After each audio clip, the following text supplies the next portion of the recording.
Rise TV, सच सबसे आगे। दोस्तों, मैं अब्बास हफीज हूं। कल से आप लोग देख रहे हैं आमिर खान का टर्की विवाद हर किसी गोदी मीडिया के नामचीन चैनल्स के ऊपर, क्योंकि इन्हीं लोगों ने इस विवाद को बनाया है। इसलिए ये एजेंडा और प्रोपेगेंडा की तरह इसको पुश कर रहे हैं, लेकिन सच्चाई इससे बहुत अलग है। जो आपको बताया जा रहा है वो सच नहीं है। ऐसा दिखाया जा रहा है जैसे आमिर खान देशद्रोही हो गए हो, उन्होंने कोई बहुत बड़ा पाप कर दिया हो, बहुत ही बड़ा जुर्म कर दिया हो। कल इसी बात को लेकर डीएनए में सुधीर चौधरी साहब सबसे आगे जो होते हैं इस तरह के एजेंडा पुश करने में, वो लेके खड़े हुए थे और आमिर खान पे चर्चा कर रहे थे। उनकी चर्चा से मालूम हो रहा था मानो किसी आतंकवादी की चर्चा कर रहे हो। जैसे इतना बड़ा टैक्स पेयर जो भारत सरकार को टैक्स देता हो, उसके बारे में इतनी बुरी टिप्पणियां करना मुझे नहीं लगता कि सही है। मैं आपको पढ़ के सुनाता हूं जो ट्वीट किया था इन्होंने। देखिए, डीएनए लाइव सुधीर चौधरी के साथ। आमिर को देश में डर, दुश्मन पर गर्व, दुश्मन के घर शिष्टाचार या फिल्मी प्रचार। इसके बाद से इनकी बहुत सी ट्रोलिंग भी हुई है, क्योंकि इनका इतिहास जानना बड़ा ज़रूरी है। मैं आपको इस वीडियो में दिखाऊंगा कि सुधीर बाबू की किन किन देश के दुश्मनों के साथ तस्वीरें हैं और बड़े गर्व के साथ इन्होंने तस्वीरें ट्विटर पर डाली हुई हैं। इतिहास, सोशल मीडिया का ज़माना ज़्यादा जाता नहीं है कहीं पर। और साथ में कहा यह जा रहा है, तर्क ये दिया जा रहा है कि आमिर खान, उनकी पत्नी को डर लग रहा था कुछ समय पहले भारत में वातावरण से, यहाँ के माहौल से, और अब वो वहाँ पर जाके बड़ा सुखी महसूस कर रहे हैं। तो मैं यही बताऊंगा कि भक्तों की जो मम्मी हैं उनको भी डर लगा था, जिस पर टिप्पणी भी किसी ने नहीं की थी। पहले आप ये सुधीर का एक छोटा सा क्लिप देख लीजिए, इनकी भाषा देख लीजिए, ये किस तरह से प्रोपेगेंडा बना रहे हैं आमिर खान का। सुनिए इनको। मशहूर अभिनेता आमिर खान की बात करेंगे, जिन्हें भारत में तो बहुत डर लगता है, लेकिन टर्की जैसे कट्टर इस्लामिक देश में और टर्की जैसे भारत विरोधी देश में उन्हें वहां के हालात बहुत अच्छे लगते हैं।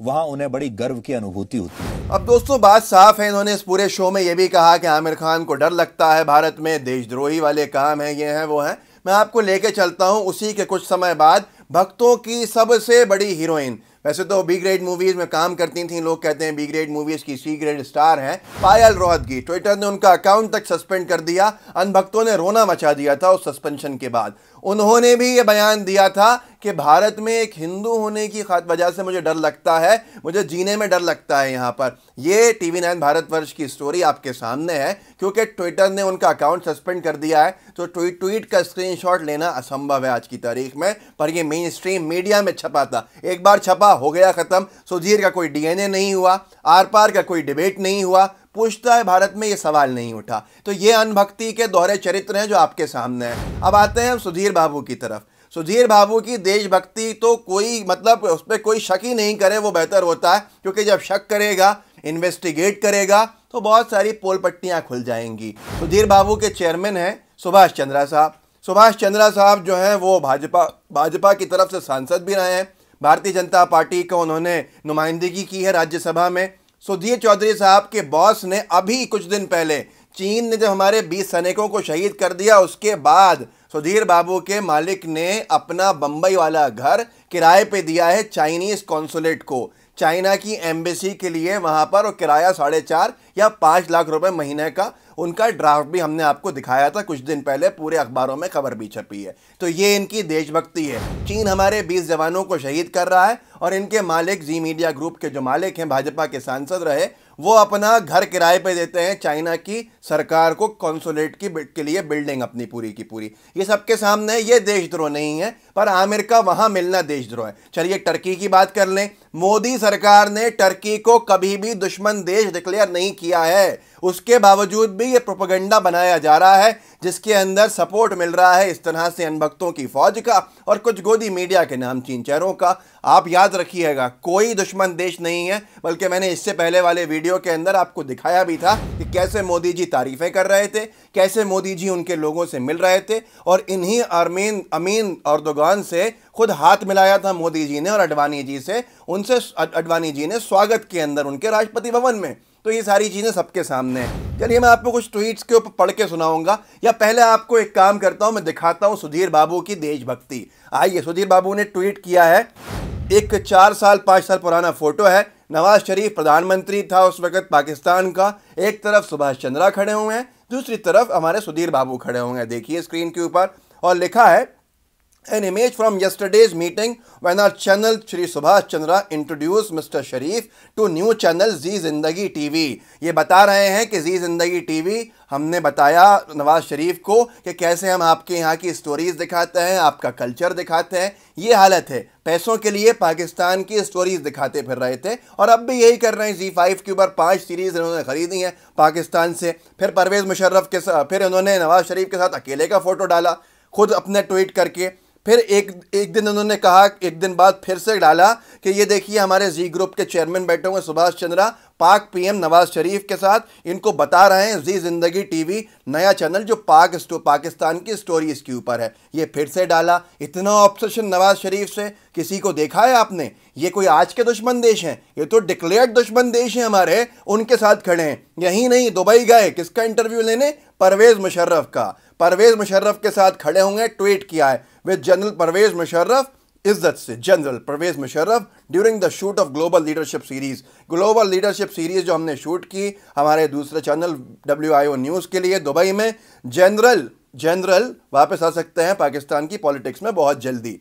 फिर अलग से उसकी बिहाइंड द सीन्स डाल रहे हैं, देखिए आप फोटो जिसके अंदर वो अनौपचारिक तौर पर चर्चा कर रहा है ये व्यक्ति। अब दूसरा फोटो खिंचवाया गया, इतना खुश है पास घुस के परवेज़ मुशर्रफ के, जो कारगिल का हत्यारा है, हमारे जवानों की शहादत इस व्यक्ति की वजह से हुई और ये साथ में खड़ा हुआ है। ये है इनकी ढपोसलेबाजी और ये है इनकी तथाकथित देशभक्ति, सिर्फ TRP का खेल और मोदी सरकार का एजेंडा पुश करना। इनके ऊपर अगर आप सुन के कोई राय कायम करते हैं तो बहुत ही गलत है, क्योंकि मैं आपको ट्विटर पे इनके रिप्लाई सुनाता हूं जो इनको लोगों ने दिए हैं इनकी कल की आमिर खान की स्टोरी के ऊपर। देखिए, जबकि एक गर्व की बात थी कि कहीं किसी देश की फर्स्ट लेडी, हमारे एक स्टार की, फिल्म स्टार जो हमारे देश में करोड़ों का टैक्स भरता हो, उसकी फ़ैन है, उसको मिलने में बुलाती है। वो देश जहां हमारे प्रधानमंत्री मोदी जी भी गए हैं, जहां के उस परिवार को जिसको प्रधानमंत्री मोदी जी ने भारत में होस्ट भी किया है और अभी तक कोई शत्रु देश की बात नहीं की है। अगर उनका स्टैंड 370 के ऊपर हमारे खिलाफ रहा या CAA के खिलाफ, मैं पहले भी कह चुका हूं आपसे कि ये स्टैंड US का भी हमारे खिलाफ रहा और भी देश हैं जिनका हमारे खिलाफ रहा, पर अनभक्तों को अपनी भक्ति दिखाने, अपना एजेंडा पुश करने, ताकि चर्चा नहीं हो कोरोना के ऊपर, ताकि चर्चा नहीं हो हमारे चीन और भारत सीमा विवाद के ऊपर, इस तरह की बातें छेड़ते जाते हैं। लोगों ने इनको रिप्लाई किया है। जो इन्होंने अपना DNA का डाला है, सुधीर चौधरी ने, आमिर को देश में डर, दुश्मन पर गर्व। नयन सरकार नीचे लिखते हैं कि तुम्हारे हिसाब से आमिर को टर्किश फर्स्ट लेडी का न्योता कबूल नहीं करना चाहिए था, स्वीकार नहीं करना चाहिए था। मेरा मतलब है क्या सीरियसली अब ये न्यूज़ देखना बाकी रह गया है? तमाशा बना दिया क्योंकि खबरों का। सुजीत सिंह ने लिखा है, चोर दलाल, हम सब क्या देशभक्ति तेरे से सीखना होगा। जिस दिन दलाली करना छोड़ के सच्चे पत्रकार जैसा सरकार से सवाल करेगा, उस दिन तू देशभक्त बनेगा। इसलिए अभी दलाली में व्यस्त है तो देशभक्ति मत सिखा। जय हिंद। ये सुजीत सिंह ने लिखा है। उसके बाद एक प्राउड इंडियन है, वो लिखते हैं इनको, सुधीर, अंग्रेजी में लिखा, हिंदी अनुवाद करके बता रहा हूँ आपको। सुधीर, एक बात बता, क्या टर्की ने पाकिस्तान को सपोर्ट किया तेरे हिसाब से? लेकिन भारत सरकार, मोदी सरकार ने अब तक टर्की का कुछ क्यों नहीं किया, या किया तो बताओ क्या किया? एक बयान भी दिया? ये लिख रहे हैं ये। उसके बाद ऐसे बहुत सारे लोग हैं। अब आपको मैं आखिरी चीज़ दिखाता हूँ, अनभक्ति का नायाब नमूना। आप समझ जाएंगे कि गोबर भक्त है, यहाँ गोबर भरा हुआ है। जब सुधीर चौधरी ने डाला था कि ज़िंदगी टीवी के बारे में हमने बताया नवाज शरीफ को, दोबारा देखिए इस पूरे ट्वीट को, और कि हमारे चेयरमैन सुभाष चंद्रा ने उनको इंट्रोड्यूस किया जी जिंदगी टीवी से। ये कल की मीटिंग की तस्वीर है, an image from yesterday's meeting. नीचे एक मोदी भक्त भूर सिंह सी लंगेरा, इनका नाम ही है ट्विटर पे, मोदी भक्त भूर सिंह लंगेरा कह रहे हैं, सुधीर चौधरी जी जिंदगी टीवी, भगवान करे आपका चैनल चौगुना प्रगति करे, हम दर्शकों की दुआएं हमेशा आपके साथ हैं। पाकिस्तानी स्टोरीज़ का चैनल जी जिंदगी टीवी, नवाज शरीफ को बताया जा रहा है कि आपके यहाँ की स्टोरीज़ हम चलाते हैं, और वही डाल रहा है। नवाज शरीफ का फ़ोटो भी डाला हुआ है, उस पर अनभक्त लिख रहा है, जिसने अपना नाम लिखा हुआ है मोदी भक्त, कि आपका चैनल चौगुना प्रगति करें, हम दर्शकों की दुआएं हमेशा आपके साथ हैं। ये हालत हो गई है आज इन लोगों की। आप इस प्रोपेगेंडा को समझिए, इस एजेंडा को पंक्चर कीजिए। मैंने आपको बताया कि कैसे जो आमिर खान जी की पत्नी ने कहा था, वही भक्तों की हीरोइन पायल रोहतगी ने कहा था। कोई टिप्पणी नहीं, कोई बहस नहीं, आमिर खान से परेशानी है। अक्षय कुमार को ये बिल्कुल गले लगा के बैठते हैं क्योंकि वो चाटुकार हैं और ये भी चाटुकार हैं। वो चाहें तो भारत की नागरिकता ठुकरा देते हैं, सीएए की तरफदारी करते हैं और कनाडा की नेशनैलिटी ले लेते हैं, कनाडा का पासपोर्ट ले लेते हैं, तब भी देशभक्त हैं। आमिर खान यहाँ करोड़ों का टैक्स दे तब भी देशद्रोही है। एजेंडा को समझिए, ये डिविसिव पॉलिटिक्स है जो आपको हमको बांटने के लिए की जाती है। बटिए मत, एक साथ रहिए,